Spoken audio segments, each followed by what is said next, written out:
네, 다음으로 이제 앞선 동영상에 이어서 바인더 제팅에 관한 내용을 보도록 하겠습니다. 우선 바인더 제팅이라는 얘기를 보면 아시겠지만 말 그대로 재료 고분자 바인더들을 엮어서 뿌려가지고 이제 금속 분말에 이제 뿌려가지고 이제 엉겨 붙이는 공정이라고 보시면 되겠고, 자세한 내용은 이 동영상을 보시면 한번 보시면 될 것 같아요. 그래서 뭐 공정을 보시면 아시겠지만 네, 위에 이렇게 분말을 깔아서 밑으로 뿌린 다음에 이제 정확한 형상을 만드는 공정이거든요. 네, 이 공정을 어떻게 하는지 보려면은 일단 형상을 이런 식으로 그 CAD 도형을 만든 다음에 위에다가 바인더를 이렇게 쭉 뿌려줘요. 요게 이제 바인더예요. 네, 그래서 이런 식으로 이제 분말을 쭉 깔은 상태 위에서 이제 바인더를 쭉 뿌려주게 되면은 네, 바인더를 쭉 뿌려주게 되면은 이제 보면 약간의 형상이 보이죠. 이 형상이 보이고 이제 분말이 이제 계속 깔리고 이제 다시 형상을 위에다 쌓는 이런 식으로 형상이 쌓이는 거거든요. 보시면은 이제 그 바인더가 분말을 엉겨 붙여가지고 이제 계속 접착을 시켜서 이제 형상을 만드는 이런 패턴이고 최종적으로 이제 이 녀석들을 여기서 이제 그 분말 치우는 걸 보게 되면은 이런 식으로 이제 형상이 제조가 돼서 나오게 됩니다. 네, 그래서 이런 식으로 이제 그 바인더를 이용해 가지고 바인더를 이제 분말에 뿌려 가지고 뿌린 후에 이제 굳히는 공정을 가는 공정을 바로 바인더 제팅 BJ 공정이라고 얘기를 합니다. 어, 이 공정 같은 경우는 일단 금속뿐만 아니라 세라믹 분물에서 쓸 수 있다는 게 장점이고요. 이렇게 했을 때 이제 그래 소위 말해서 그린 컴팩트라고 해가지고 그 우리 성경체를 뭐라고 하죠? 그 압축한 성경체? 압축한 성경체를 이제 그린 컴팩트라고 얘기하죠. 그런 식의 이제 그린 컴팩트 제품을 제조를 할 수 있다는 거고, 이렇게 되면은 어, 그린 컴팩트 자체로 제품을 쓸 수 있을까요? 제가 질문을 여기서 드려보면은 못 쓰겠죠. 이걸 못 쓰기 때문에 별도의 호처리 공정을 한번 거쳐야 됩니다. 소개 공정을. 소개 공정을 거쳐서 그 바인더를 없애고 이제 제품 간의 결합력을 증가를 시켜서 어, 추가적인 제품의 강도를 높이게 됩니다. 그렇게 했을 때, 뭐, 장점 같은 경우는 이제, 일단은, 뭐, 금속을 녹였다 붙이는 필요도 없고, 세라믹을 녹였다 붙일 필요도 없잖아요. 그렇기 때문에 좀 다양한 제품군에 적용이 가능하다는 게 장점이고, 그리고 상대적으로 좀 조대한 제품을 만들 수 있다는 게 장점이에요. 왜냐면은 이제 레이저 설비 자체가 굉장히 레이저 설비 같은 경우는 일단 기본적으로 레이저를 막 녹였다 붙였다 해야 되는데 이게 녹였다 붙였다 하게 되면은 뭐 나중에 또 설명을 하겠지만은 내부에 소위 말해서 잔류응력이라고 해가지고 네, 잔류응력이라고 해서 어 제품 뭐 압축이 걸릴 수도 있고 인장이 걸릴 수도 있는데 원래 제품 안에 이런 식으로 잔류력이 걸리게 되면 얘가 휘거나 뭐 이런 식으로 휠 수도 있어요. 이건 제가 뒷부분에서 따로 설명드릴 거예요. 이런 식으로 휠 수 있기 때문에 제품 크기를 막 못 늘리는데 얘는 그런 걱정이 없다 보니까 상대적으로 큰 사이즈의 부품 만드는데도 어려움이 적습니다. 다만 이제 아까 얘기했듯이 컴팩트 자체가 이제 강도가 좀 약한 편이기 때문에 이제 별도의 후처리 공정을 좀 거쳐야지 제품을 쓸 수 있다는 그런 한계점이 있어요. 그래서 요거를 참고를 하셨으면 좋겠고 다음으로 보는 공정은 이제 PBF 공정이라고 해가지고 아마 여러분들이 3D 프린팅 하면 제일 많이 보는 공정 중 하나일 겁니다. 그래서 이 공정 같은 경우는 이제 바인더 제팅과 다르게 일단 분말을 깐 것까지는 똑같은데 레이저를 이용해 가지고 순간적으로 이제 제품을 녹였다 붙였다 녹였다 붙였다 녹였다 붙였다 이걸 반복을 하는 공정입니다. 그래서 이제 그 제품의 어, 네, 제품 최종적으로 이런 식으로 붙이게 되면 거의 반쯤 용접한 것처럼 제품이 나오겠죠. 제품이 나오게 될 건데 이렇게 할 경우 가장 큰 특징이 뭔가요? 순간적으로 이제 분말이 녹았다가 굳으면서 이제 그 반복적인 용융하고 이제 소결 공정이 반복이 되거든요. 그래서 이 3차원의 복잡 제품 형상의 제품의 강도가 기본적으로 어느 정도 보장된 상태에서 나온다는 게 장점이고 그리고 그 레이저 빔의 크기 자체가 바인더를 제팅하는 것보다 그 사이즈가 훨씬 작아요. 레이저 빔 같은 경우는 거의 마이크로미터 단위의 정확도를 보이고 있고, 그리고 이게 컴퓨터 제어에 의해서 움직이기 때문에 상당히 높은 정확성을 확보를 하고 있습니다. 네, 그래서 요 두 가지의 장점이 있다는 걸 알아두셨으면 좋겠고, 그리고 그 앞에서 봤던 이제 뭐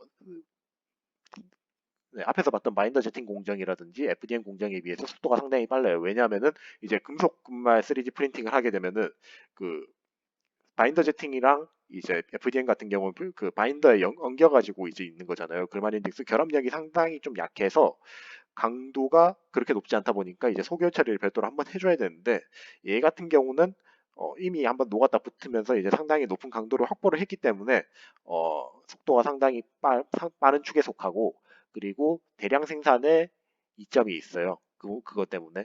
네, 그런 장점이 있고, 그리고 두 번, 다만 이제 아까 전에 얘기했듯이 이제 레이저 비반 공칭 적층 제조 공정 같은 경우는 한번 녹았다가 굳히면서 이제 열적인 변화가 생기기 때문에 이제 쿨링에, 그러니까 냉각에 일어날 때 이제 디스토션이 발생을 하게 되고, 그리고 이게 뭐 분말이 붙었다 굳었다 붙었다 굳었다를 반복을 하게 되니까 아무래도 표면 특성이 좋지 않아요. 좀 약간 거칠어요, 제품이. 그래서 뭐 실제 제품 만드는 걸 좀 약간 맛배기로 보여주게 되면은 어, 네, 이런 식으로 이제 금속 베이스 플레이트를 깔고 난 다음에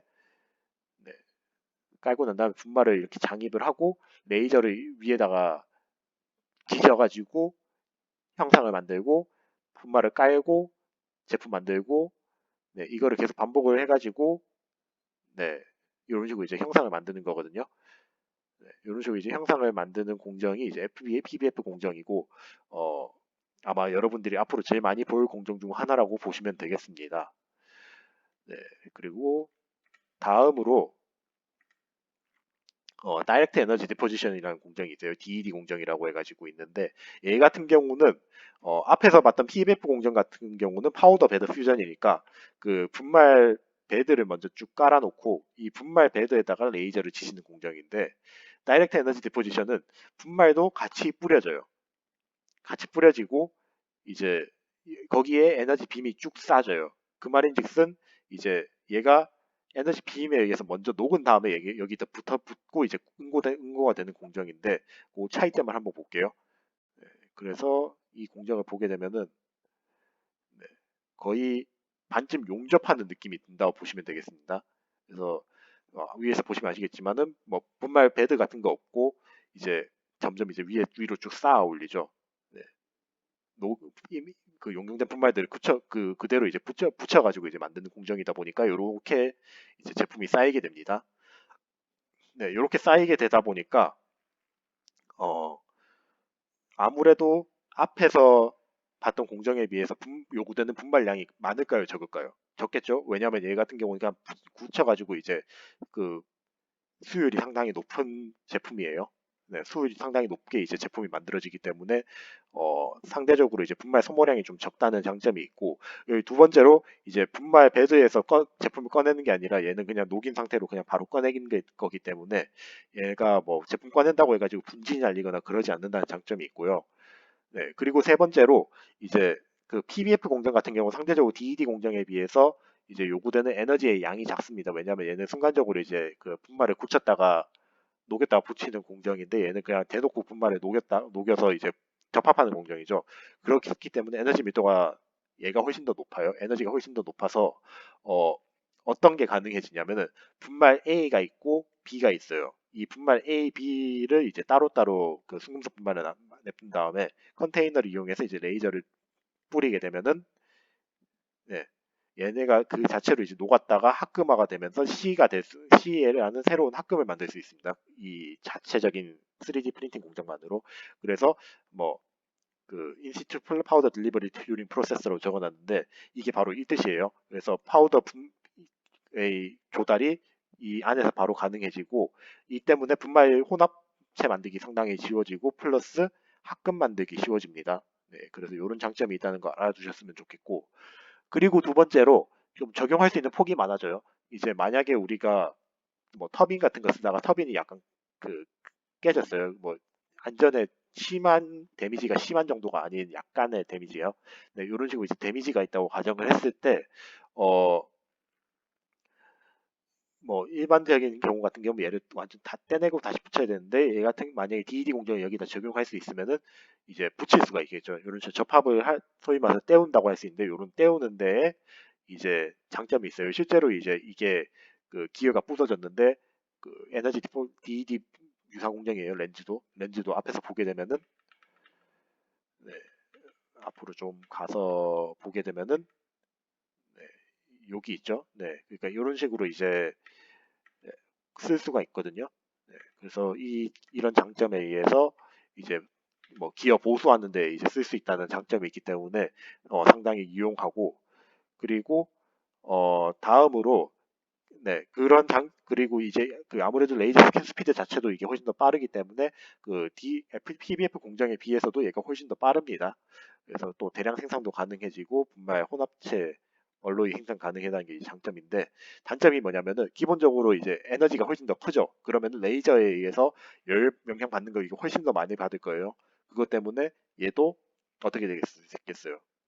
그 디스토션 발생할 수 있어요. 약간 뒤틀림 발생할 수 있고 그리고 이제 레이저 폭 자체도 상당히 크다 보니까 아무래도 PBF 공정은 좀 약간 레이저 폭이 상당히 작죠. 근데 얘는 레이저 폭이 상당히 크고 실제로 이 제품 생성된 거 보면 얘 같은 경우는 그 앞에서 제품이 좀 상당히 뭐 표면 조도가 나쁘긴 하지만은 그래도 층이 상당히 미세하게 있잖아요. 근데 그러지 않고 어떻게 돼요? 층이 눈에서 보이죠. 그러다 보니까 정확도가 좀 떨어진다는 단점이 있어요. 그래서 각각의 공정을 어떤 용도에 사용하냐에 따라서 이제 여러분들이 이제 3D 프린팅 할 때 제품 어떤 공정을 선택하냐에 따라서 이제 결과물이 차이가 나타날 수 있다는 점, 네, 알아주셨으면 좋겠어요.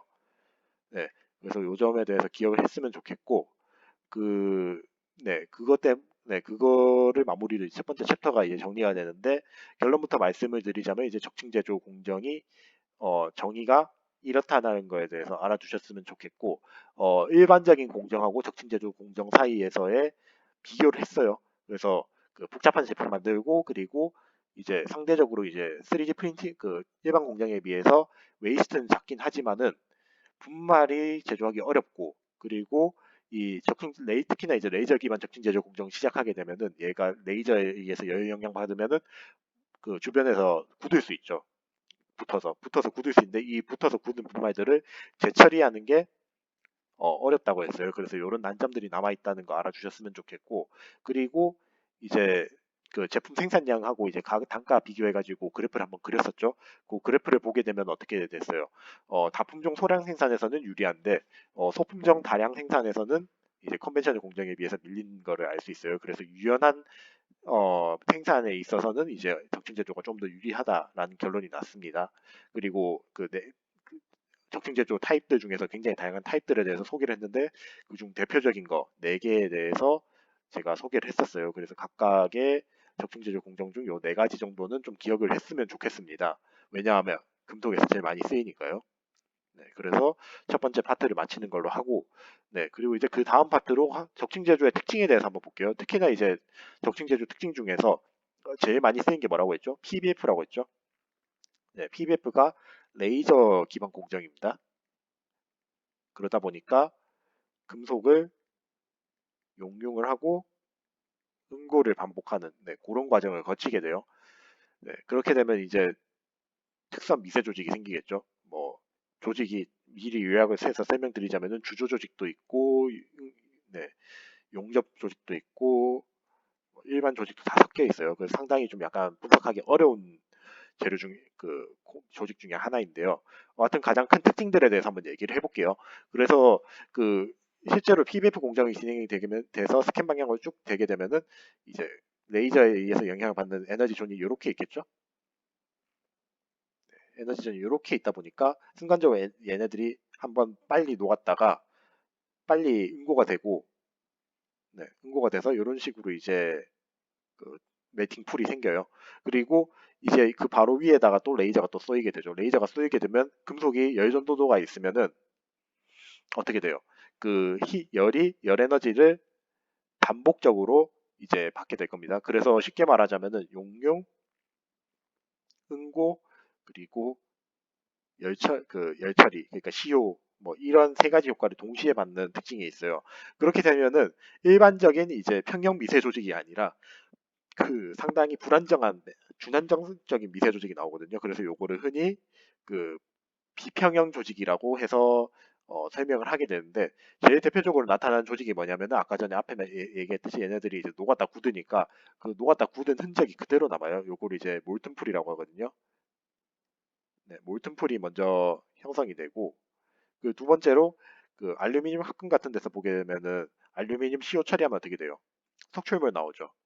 근데 지금 여기서도 어떻게 돼요? 반복적으로 열 처리가 되니까 CO 처리가 된다고 했어요. 그러면은 이 안에서도 당연히 석출물이 발생을 할 거예요. 그래서 이런 크기의 석출물들이 많이 발생을 하게 되고, 그리고 그 여러분들이 이제 용융 응고에 대해서 그 주주공학이라든지 그런 데서 배웠잖아요. 이런 용융하고 응고하게 되면은 뭐가 생기죠? 덴드라이트. 네, 생기게 될 거예요. 근데 이 덴드라이트의 원인이 뭐죠?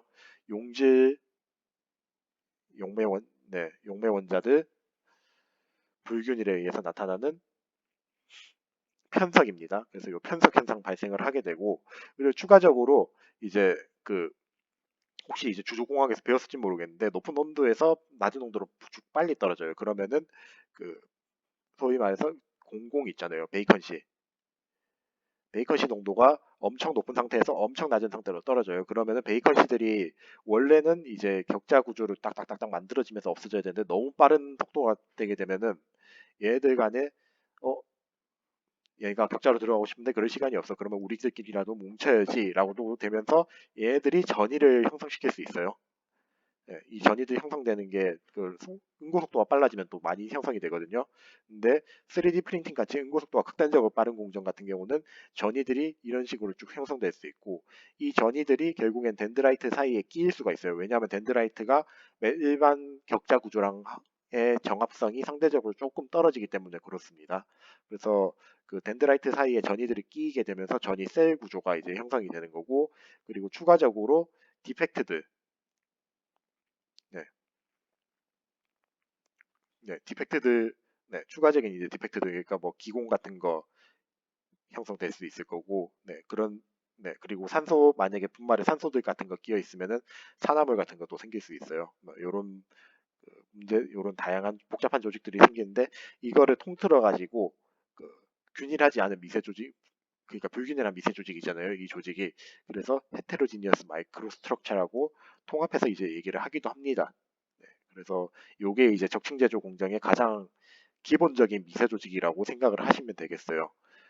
예, 그래서 이런 미세 조직들이 나타나는 첫 번째, 대체적인 이제 원인에 대해서 봤었고, 그리고 두 번째로 이제 얘네가 아까 전에도 얘기했지만은 녹았다가 굳는, 그러니까 용융응고가 계속 반복되는 공정이라고 했어요. 그렇게 됐을 때 보게 되면 제일 비슷한 조직이 뭐냐면은 용접 조직이랑 비슷해요.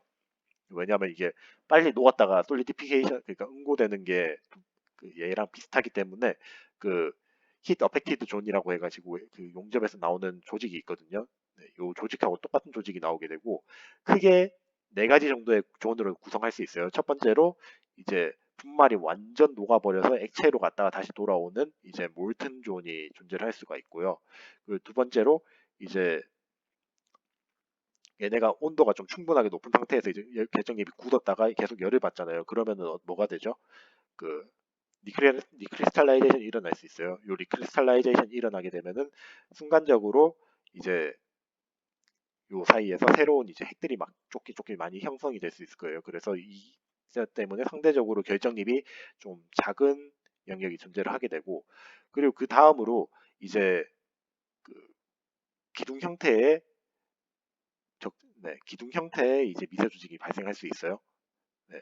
그래서 원래 미세 조직하고 다르게 이제 기둥 형태로 쭉 나타나게 되는데, 이 기둥 형태가 열의 반대 방향으로 항상 생기죠. 네, 열의 반대 방향으로 항상 이제 형성되다 보니까 어 약간 구분 형태로 나타나게 돼요. 왜냐면 몰튼풀이 이런 식으로 있기 때문이죠. 약간 구형으로. 네, 그래서 커브드 컬럼나 존 그레인디스라고 이제 얘기를 하게 되고, 그리고 마지막으로 이제 우리 합금 같은 거 용융 그 주조를 하게 되면 제맨 가운데 뭐가 생겨요? 이제 그 조성적 관행에 의해서 새로 이제 용질 원자들이 핵 생성이 되죠.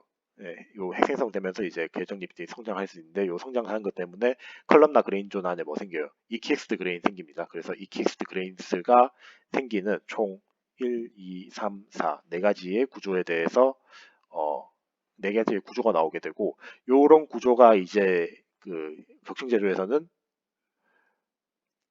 더 미세하게 나오겠죠. 아무래도 이제 그 용고되는 속도가 빠르다 보니까 그 풀 사이즈도 상당히 작아지기 때문에 그렇게 되는 거고 그 다음으로 그 미세 조직 같은 경우는 그 네, 그렇기 때 그때 이제 그 미세 조직이 결국에 몰튼풀하고 이제 영향을 받는데 그 몰튼풀이 또 어디 영향을 받게 되냐면은 기본적인 레이저 출력이랑 스캔 스피드 그리고 속도에 의해서 영향을 받는데 이 부분은 이제 제가 뒤에서 나중에 또 설명을 드릴 겁니다. 그 각각의 팩터에 따라서 영향을 받는 요소들이 다 차이가 있어요. 그래서 요거는 제가 뒤에서 뭐 에너지 덴시티 개념이라든지 뭐 스캔 속도에 따라서 제 소재가 어떻게 바뀌는지에 대해서 설명드릴 때 더 설명드리도록 하겠습니다.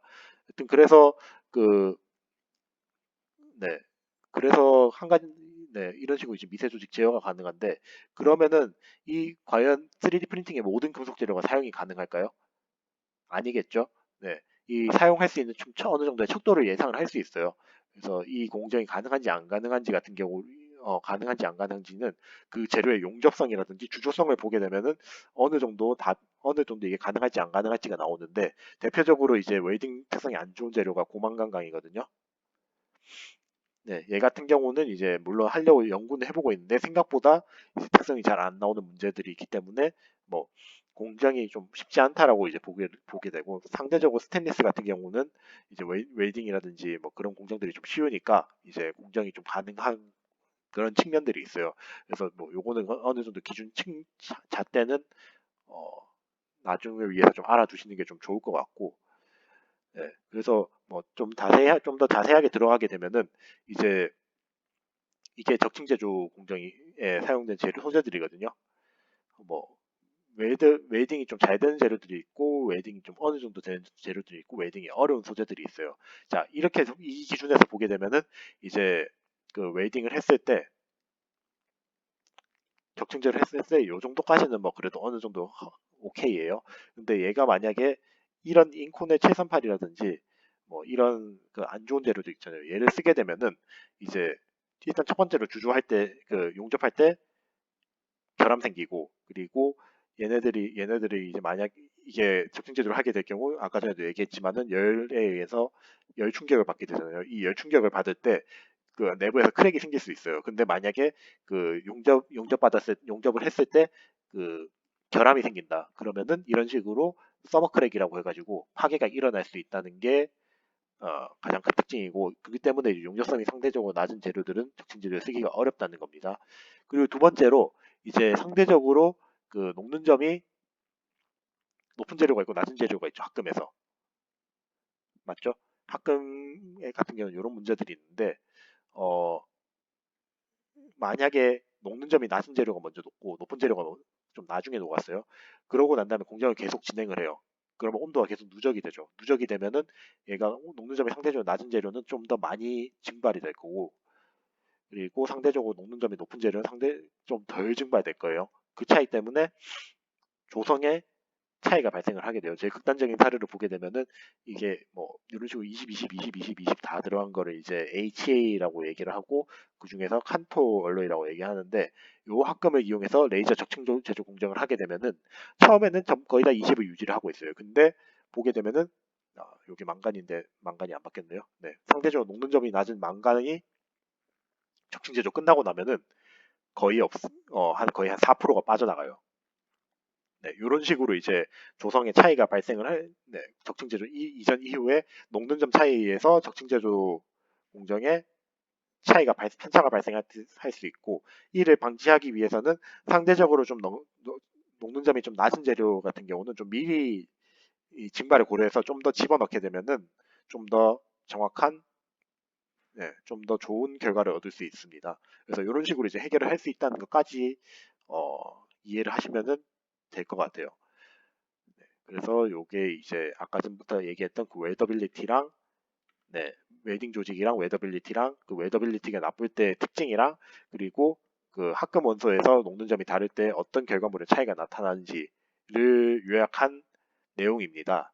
네, 그리고 그 다음으로 이제 또 볼 수 있는 게 그 레지듀얼 스트레스, 아까 전에도 지금 계속 얘기가 나왔었죠. 레지듀얼 스트레스라고 해서 잔류력이라고 얘기하는데 우리가 모든 공정을 진행하고 나면은 이런 잔류력이 남아요. 뭐 프레스를 누르건 아니면은 어, 압출을 하건, 네, 아니면은 그 굽힘을 하건요. 굽히건 재료로 굽히건 가네요. 네, 이런 식으로 이제 잔류력이 존재를 하는데 레이저 스캔을 하게 되면은 레이저 앞뒤로 막 스캔을 해요. 스캔을 하게 되면은 얘네가 열이 계속 누적이 되면서 이제 내부랑 외부에서 이제 열에 의한 이제 잔류력의 차이가 발생을 하게 됩니다. 네, 잔류력의 차이가 발생을 하게 되고 특히나 이제 그 상대적으로 녹는 점이 상대적으로 이제 그 열 전도가 많이 될 수 있는 이제 서브스트레이트랑 이제 샘플 사이에서 더 큰 잔류력 차이가 나타나게 되거든요. 이게 어느 정도 이상이 되면은 어, 얘네들 사이에서 크랙이 발생을 해요. 실제로 이런 식으로 이제 크랙이 발생을 하거든요.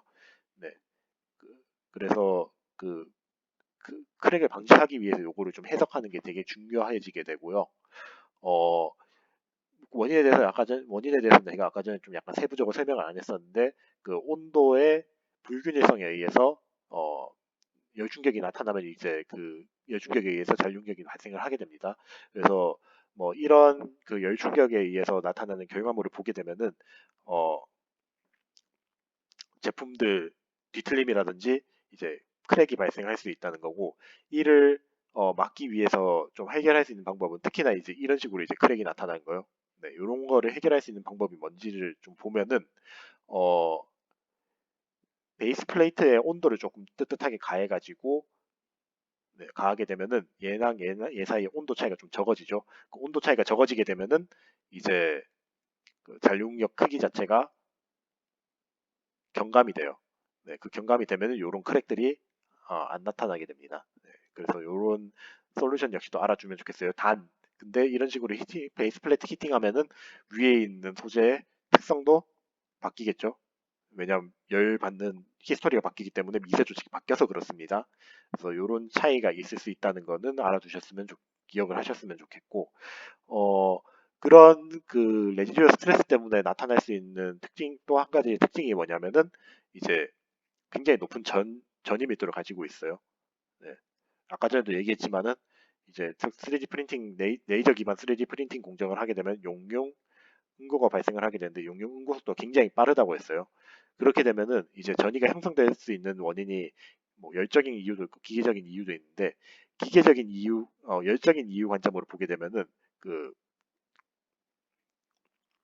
이제 공공들이 원래는 이제 다 랜덤하게 있잖아요. 랜덤하게 있는데 온도가 떨어지면 평형 공공 농도가 떨어지니까 얘네들이 사라져야 되는데 너무 빠른 시간에 응고가 돼버리면은 얘네들이 사라질 시간이 부족하니까 자기들끼리 뭉쳐가지고 클러스터를 만들어 버려요. 요 클러스터가 이제 선형으로 나타나면 이게 전이가 되는 거거든요. 그래서 이런 원인에 의해서 전이가 많이 형성될 수 있고 그리고 이제 그 용융이 됐다가 응고가 되면 다시 이제 액체가 됐다가 고체가 돼야 되는데 그 고체가 될 때 얘네들이 엉겨붙는 게 제대로 못 엉겨 붙겠죠. 시간이 부족하면은. 그래서 이제 결정 성장되는 것 자체가 상당히 불규칙하게 성장이 돼서 전이 밀도를 향상시키는 그런 현상이 나타나게 됩니다. 뭐 나머지 같은 경우는 주로 기계적 원인이기 때문에 이 두 가지 원인에 의해서 전이 밀도가 크게 증가한다고 보면 되겠어요. 예, 그래서 뭐 일반적인 주조 공정에서도 비슷하게 전이가 형성이 되겠지만은 적층 제조 공정 같은 경우는 일반 공정에 비해서도 굉장히 빠른 냉각 속도를 가지고 있습니다. 거의 10의 6승 켈빈 뭐 그렇게 나오다 보니까 굉장히 빠른 속도인데 그렇게 되면은 앞에서 얘기했던 뭐 전이 클러스터라든지 디소서드 크리스탈 스트럭처가 굉장히 잘 형성이 돼요. 그 말인즉슨 전이가 굉장히 많이 형성될 수 있다는 거고 이 때문에 일반적인 재료 조건에 비해서 거의 한 3, 4배 이상의 전이 밀도를 가지고 있다. 네, 그렇게 이해를 하시면 되겠습니다. 네, 그래서 일단 그 전이 밀도까지에 대해서 얘기를 했고 세그리게이션 그 편석 부분부터는 좀 설명할 부분들이 많기 때문에 여기서 또 한번 끊고 난 다음에 설명을 더 드리도록 하겠습니다. 그럼 세 번째 동영상에서 뵐게요.